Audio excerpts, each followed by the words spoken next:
Hello friends, welcome to Creative Medicine.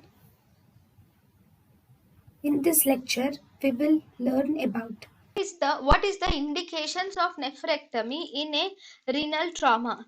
In renal trauma, nephrectomy is indicated if the patient is hemodynamically unstable patient. Number one, if the patient is hemodynamically unstable patient with low blood pressure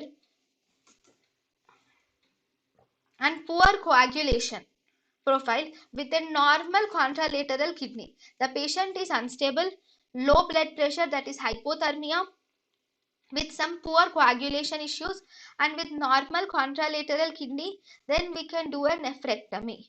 Then if the patient has extensive renal injuries, and these extensive renal injuries, if not treated, then it is life threatening. If you do not treat them, then you should definitely do an nephrectomy. If the patient has already a poorly functioning hydronephrotic kidney, if the patient has poorly functioning hydronephrotic kidney with continuous bleeding, even then you should do nephrectomy. Thank you and thank you for watching.